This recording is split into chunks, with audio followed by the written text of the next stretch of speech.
أننا مستمرون في الخطة الأمنية دون توقف.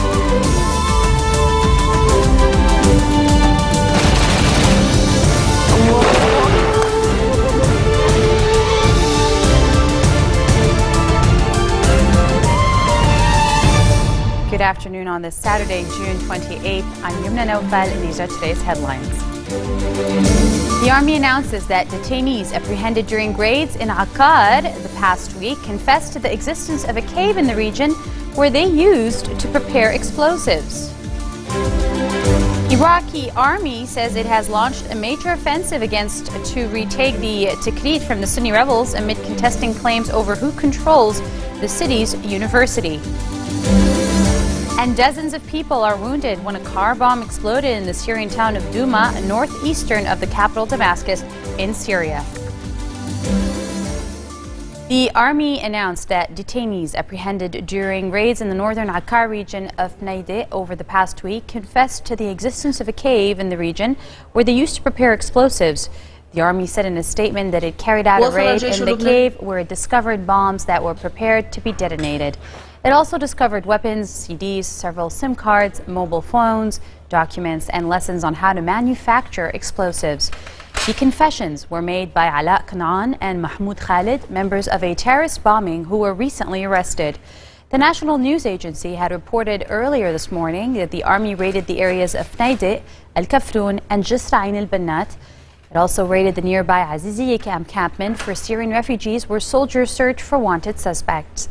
LBC Television, meanwhile, reported that the detainees confessed to providing suicide bombers, including the ones in the Durwa hotel, with explosives.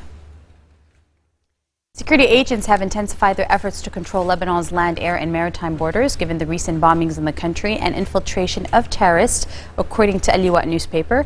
The measures include setting up modern surveillance towers to monitor the illegal land crossings. Now, the legal crossings will meanwhile be equipped with the necessary technology to connect them to main security databases to determine the identity of travelers to and from Lebanon. This plan was initially proposed by Germany soon after United Nations Security Council Resolution 1701 was issued in 2006 to resolve the 33-day war in July between Hezbollah and Israel that erupted that time. The UK and European Union pledged to fund the plan during the Rome conference held earlier this month that was aimed at bolstering the capabilities of the army. And in other news, Lebanese Forces leader Samin Jaja says he is keen to hold the parliamentary elections and avoid the extension of parliament's tenure for a second time. He said that he strongly advocates holding the polls for constitutional reasons, adding he has started his consultations with March 14 camp parties, nearly the Future movement. The Daily said that the LF bloc will not vote for the extension of Parliament's term should matters come to this, but is instead preparing for the elections. Circle close to Jaja told a Jamhuriya newspaper that all recent surveys show that the LF has gained in popularity as opposed to its rival, the Free Patriotic Movement of MP Michel Aoun, given the latter's political practices. Now, in other world news, the offensive in Tikrit is the largest by the Iraqi army since the rebel advances earlier this month. This is what the Iraqi army is saying, and they're saying they also launched a major offensive against the Sunni rebels to retake Tikrit from them amid contesting claims over who controls the city's university.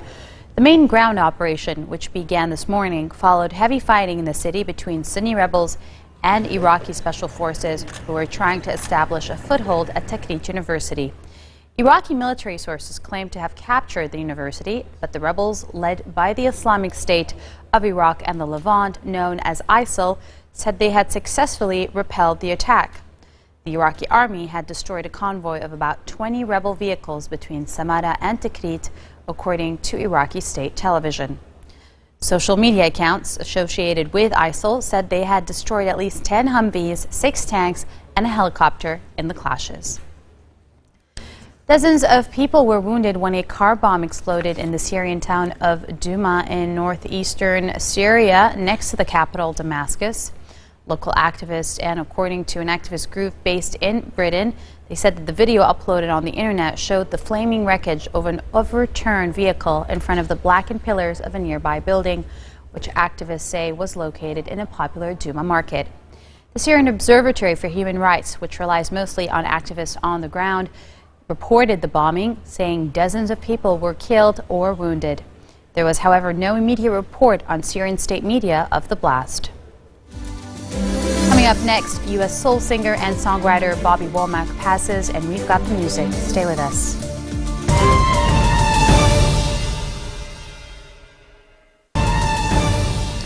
Welcome back. You're watching Future TV. A homemade bomb placed in a government construction site on the outskirts of Cairo in Egypt exploded this morning, killing a girl and wounding her mother, according to an Egyptian security official. The official said assailants placed the device in a government telecommunication building under construction in the 6 October district. The girl's mother, who is the wife of the building's guard, was wounded in the explosion. Giza Governor Ali Abdelrahman said the explosion damaged a mobile communication tower, cutting off access for about 800 clients. 4 soldiers have been killed and 5 wounded after Ukraine's military regained control of a checkpoint in the eastern region that had been earlier taken over by separatists. The fighting in Donetsk erupted overnight in a violation of ceasefire agreement between the government and pro-Russian rebels that was to last until Monday. Early on Friday, Ukraine's President Petro Poroshenko decided to extend the ceasefire on the same day that he signed a trade agreement with the European Union, the deal that sparked the political crisis last year. The ceasefire extension had been undertaken, it said, in line with a deadline set by EU leaders for Ukrainian rebels to agree to ceasefire verification arrangements, return border checkpoints to Kiev authorities, and free hostages, including detained monitors of the OSCE rights and security watchdog. Sarajevo marks the centennial of a prince's murder that lit the fuse for World War I today, offering a message of unity to a divided country and a continent buffeted up by deep social and economic strife. The centerpiece of a string of cultural and sporting events will be a concert by the Vienna Philharmonic Orchestra in the Bosnian capital, where the heir to the Austro-Hungarian throne was shot dead with his wife on a bright June morning in 1914. The murder of Franz Ferdinand by a 19-year-old Bosnian Serb called Gavrilo Princip set the great powers marching to war. More than 10 million soldiers died as empires crumbled and the world order was rewritten.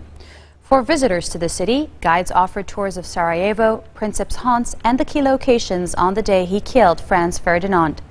Performers rehearsed for a midnight musical planned on the bridge near where he fired the fatal shot. After being kicked out of the World Cup, Uruguay striker Luis Suarez arrived home. Despite the universal criticism, the forward has been adored in his homeland. More than 1,000 fans turned up at Uruguay airport for his return, and several were seen outside his home applauding their hero. Suarez, seen carrying his 2 young children, waved to the crowds. The Uruguayan striker was handed a 9-match ban from competitive international football and banned from all footballing activities for 4 months. He was adjudged to have bitten defender Giorgio Chiellini in the second half of Uruguay's final group game versus Italy, violating Articles 48 and 57 of the FIFA disciplinary code. Uruguay will now be without its best player for its second-round match against Colombia, which goes on tonight. The Uruguay Football Federation is preparing an appeal to FIFA, which Suarez's club, Liverpool, is not involved in. Alicia Montano is the 4-time defending champion in the 800 meters race, so she wasn't about to let her pregnancy stop her from competing. When the runners lined up at the starting line at the U.S. Track and Field Championships in Sacramento, California, Montano was there despite being 34 weeks pregnant. The 28-year-old athlete said she was nervous about continuing to train, but her medical team assured her it was safe. Of course, she said, "This is my first pregnancy and I had a lot of questions with my doctor and my midwife and just how to go about it. And my midwife and my doctors were so encouraging, so I said this is something that I can do." Montano said she knew she wouldn't win the race, but she just wanted to show the world what it's like for a female champion to be pregnant. Despite the extra burden, she finished only 35 seconds behind her personal best time, which is a 1 minute 57:34 setback in 2010. Finally, U.S. soul singer and songwriter Bobby Womack has died at the age of 70. Womack, who rose within the gospel music community in the 1950s, became a key figure of the R&B genre and is best known for his hits including Looking for Love, That's the Way I Feel About Ya, and Women's Gotta Have It. From the Rolling Stones to Damon Albarn, many singers and songwriters cited Womack as an influence.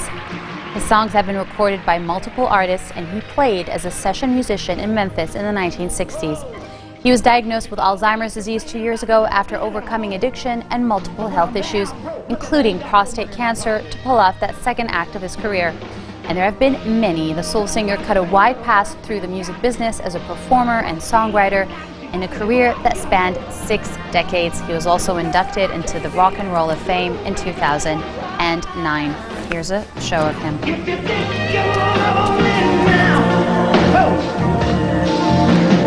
Wait until tonight, girl. I'll be long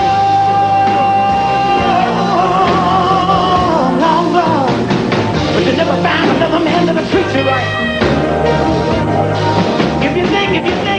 If you're lonely now, yeah. Wait until tonight. This marks the end of our bulletin for today. Now for a reminder of our top stories.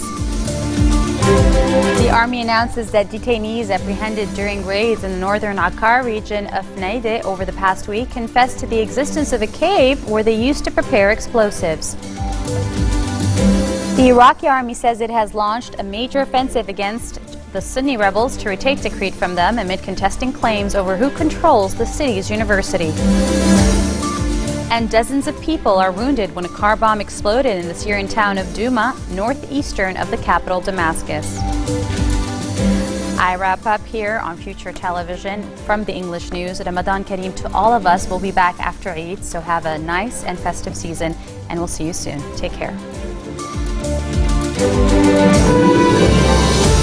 أننا مستمرون في الخطة الأمنية دون توقف.